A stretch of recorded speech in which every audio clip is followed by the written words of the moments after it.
I'm Jim D'Alturio. I would like to welcome everybody for the celebration of the 50th year Cass Park Ice Rink.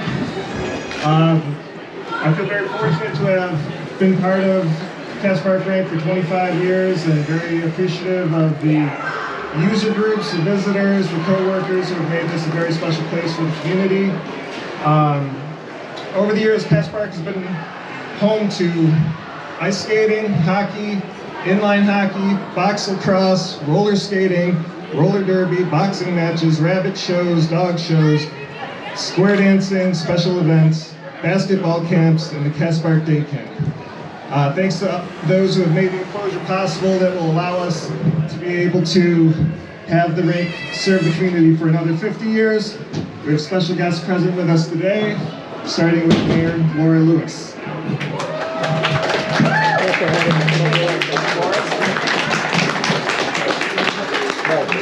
Thank you.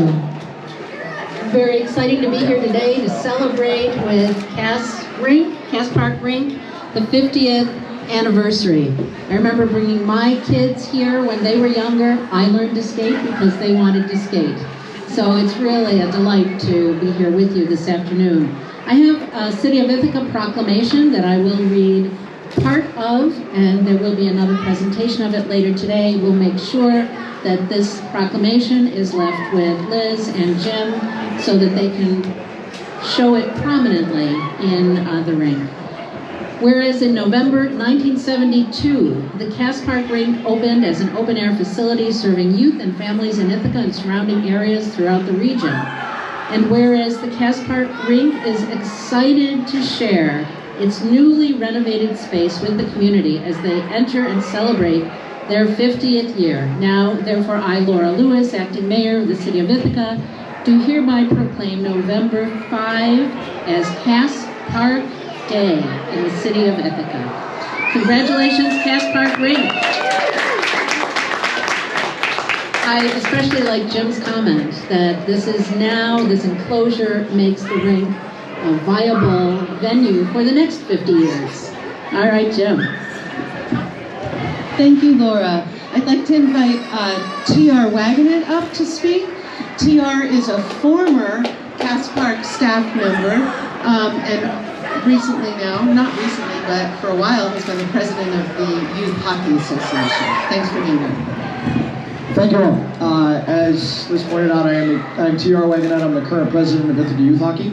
As somebody who grew up skating in this rink and playing hockey in this rink, it makes me incredibly happy to see where we were and where we are today.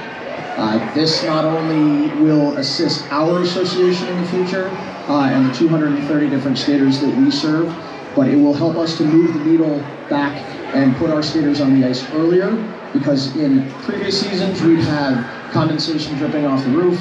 We were using the brown lines on the ice for drills for our skaters, but this enclosure brings us to a point where our hockey organization will be able to compete across the state at a much, much higher level. We could not be happier for this phase to be done. We're extremely excited about potential future phases, including locker room expansions, adding locker rooms so we can host events, host other tournaments, host bigger teams, and see more people come in and use the rink. So thank you to everybody. And from the 230 plus members of Ithaca Youth Hockey, we're looking forward to the future. So thanks. I'd like to next to invite up Alan Green, former Youth Bureau Director.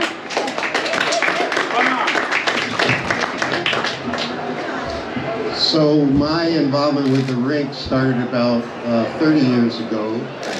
I had the good fortune to work at the Youth Bureau for 40 years, and the last 10 of those I was the director. So it was during those years that I really got involved with Cass Rink. I quickly found out how little I knew about ice rinks and hockey. I had ventured down here at Jim's invitation because there were some New York State energy efficiency grants for lighting upgrades. And I thought, I'll just read about this and then I'll know a bit about it. But I turned out to be wrong about that. And to make matters worse, the mayor at the time, Ben Nichols, who was best known for being the only card-carrying socialist mayor in the history of Ithaca, what was lesser known is that he was a retired professor emeritus of electrical engineering. And it's not necessarily a good thing to have your boss know more about whatever project you're working on than you do. When Ben heard that there was incandescent lighting at Cass Park, he just flipped out. He said, why would anybody put in light bulbs that generate heat so that you can melt the ice so that then you can turn on the inefficient compressors to refreeze the ice that you just melted to try to light the place. I thought, well, we'll get the engineers involved and we'll get this figured out. Well, it turned out the engineers knew nothing about ice rink lighting in particular. I'm sure they were very good engineers, but Jim and I realized that when he started to talk about how you needed to be able to see the puck when you were playing hockey, they just couldn't translate that into what kind of lighting fixtures might make sense for the facility. But we got it done, and the next project, fortunately, I was a little better prepared for. That was the bad carburetor float on the Zamboni, because I had worked originally at the Youth Bureau in the Mechanical All-Stars program. The backup Zamboni was 40 years old at the time, and I had to go to common council, and convince them to replace the thing. First, I tried to get Cornell to give us their backup Zamboni, and I tried to sell it from the point of view that, well, you need to upgrade yours because yours is 20 years old, so you probably want a new one. And they thought that was a great idea, but they didn't have any plans to include that in their budget. Anyhow, we had to go to council and explain that there were no carburetor floats for a VW Beetle Zamboni engine in the continental United States, and we were able to find one in Mexico, but that took a long time, and it would probably be a good idea to replace the 40-year-old machine. Unfortunately, we were able to do that. So we went from that to dealing with the floor and the piping, which I didn't know that you run, or at least you used to run, a brine solution through the pipes in the floor, which then it's corrosive, so that rusts out the piping. So we had to jackhammer up the floor, and Jim was patiently managing all of this. And then eventually, when the one particular youth hockey tournament had to get canceled at the last minute when the kids were already on the bus coming to Ithaca from out of town, it was because it was one of those days when it's kind of warm and humid in Ithaca, kind of like today. But with the open rink, the rink would fog up and you couldn't see the puck. So there was no way we were going to have a hockey tournament here. But the kids were literally on the bus already. That was when he decided that we really had to enclose the rink, and he's been working hard to make that happen. And with the support of the community, that dream has finally come true. So thank you to Jim, and thank you to everybody who made it happen. Thank you, Alan. We also have with us today Cynthia Brock from our Common Council representing Ward 1. Come on up. Yes, thank you. Well, George and I both represent Ward 1, and he'll speak after I will. You know, they've been around for a long time, and I think I would actually voted on the Zamboni as well as the other improvements. As I was thinking about what I was going to say today, and thinking about Cass Park and all the challenges that we have gone through in order to get funding to make these needed improvements, a book kept coming back to mind, and it's a book called The Giving Tree. And I don't know about you, but when I was a kid and now as an adult, or a parent of little kids and now as an adult, I never really liked that book. It made me really uncomfortable. Right? You have this beautiful tree and a child, and the tree gives the child the apples from the tree, the shade of the tree. The child plays in its branches, and the tree gives and gives as this child grows up. and the child loses interest, takes everything to build a house, loses interest, leaves it alone, and comes back, and you end up with this little stump, and he sits on the stump, and the tree's happy. And I was just like, wait, that's a little heartbreaking. Because of course nobody else gets to benefit from that tree. It's a very singular view from the perspective of an individual. And just like that tree, our parks provide so much to our youth. They provide to us as we grow older in terms of our activities, our nourishment, our business, our entertainment. And then we move on to shiny new things and forget that we need to nurture the tree and care for it and not let it die and not let it be diminished so that it can support future generations. And the difference between that story and this one is a group of people saw the future and wanted to make sure that Cass Park was going to be here for the next 50 years, that had support and nourishment and protection and the resilience to face all the things that were going to come in the next 50 years. And people stepped in. Staff came to us for requests. Friends of Cass Park came together.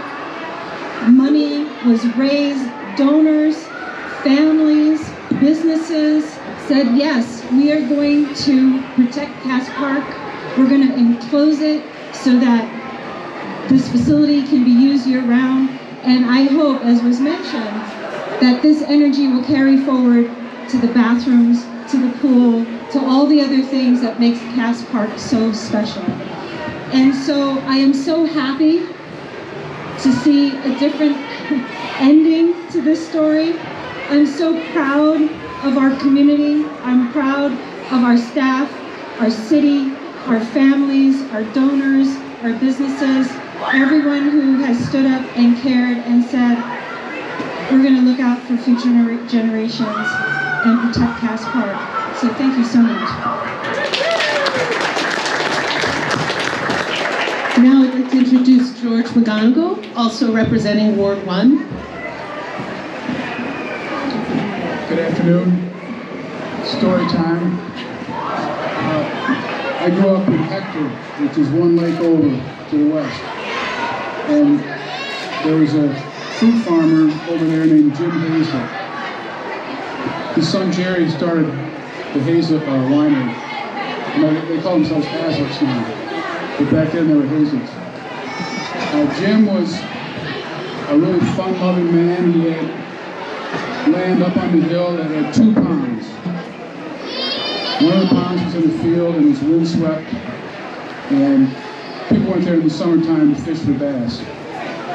The other pond was tucked back into the woods and not as windy. And he built a shack on the bank of the pond and put a wood stove in there. And he would invite families up in the wintertime to go skating on Pee-wee Pond. It's called Pee-wee Pond. And a lot of people came to skate there, including me. And families went there. It was a happy place. If it got too cold, go in the shack, cook a hot dog on the wood stove, have some hot chocolate. It's a special place. I would suggest to you that this is our Pee-wee Pond. Kids learn to swim here, or skate here. Families come here together. Look at that. It's a happy place. It's much better than Pee-wee Pond. There's a lot more things to do. Instead of a few hundred people in the last 100 years at Pee-wee Pond, hundreds of thousands of people have been here in the last 50 years. And it serves all ages. Middle-sized kids get to show off their skills. Adults get to play hockey here. I had a neighbor a while ago, I don't know if it's still the case, but he would cheerfully get here before dawn to play hockey.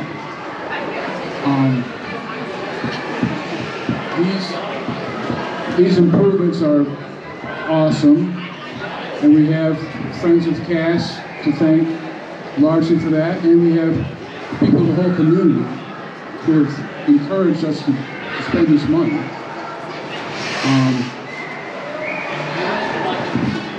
I'm very proud of you all, and proud of this community, and very proud of these two. These are our Jim Hazels. They are awesome. We're major leaguers, and we're lucky, very lucky to have them. Thank you. Thank you, George.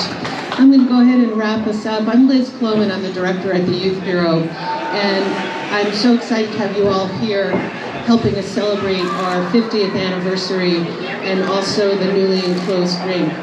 I do want to make sure to thank some early Cass Park and Youth Bureau staff members who were here in the early 70s who helped us get Cass Park off the ground. That was John Wilson, who was a program coordinator for the Youth Bureau in Cass Park, Bob Kataya and Alan Green, who were Youth Bureau directors, and John Doyle, who was the facility director here at Cass Park. Without all of these people helping us get Cass Park open, we wouldn't be here today. So I really would like to thank all of them. Cass Park holds memories for our youngest all the way through our oldest. And that includes things like green slushies, rectangle pizza, Sour Patch Kids, fireballs, Tootsie Rolls, skating with Santa, and skate, pass, and shoot competitions. Our longtime skating instructor, Linda McCune, taught for us for about 40 years. She has since left the area, but emailed us with some memories from her time working at Cass Park. And I learned a few things. Did you know that before we had these glass boards, there was wire, just wire up around the rink? And Linda wrote how on a snowy day, they would get inches of snow in the rink, and sometimes they felt like they were skiing instead of skating.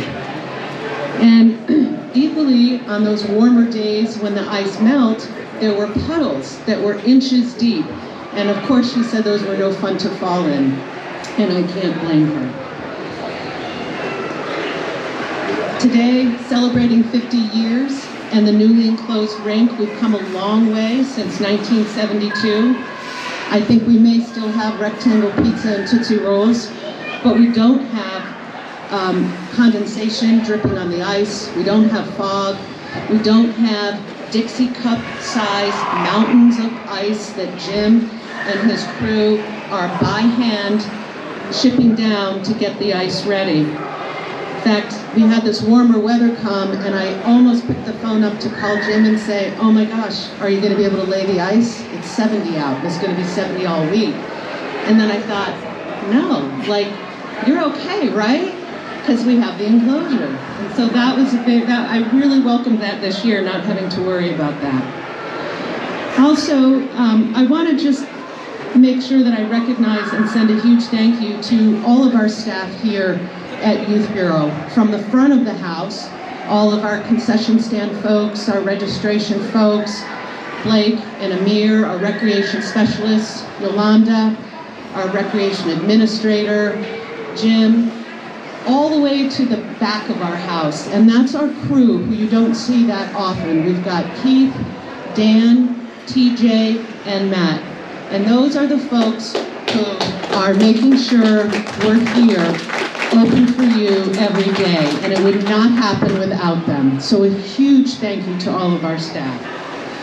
And lastly, thank you to our City Common Council members, Cynthia and George, and everyone else who has always supported the Youth Bureau of Cass Park, and to our acting mayor, and then to all of you for your patronage and your donations.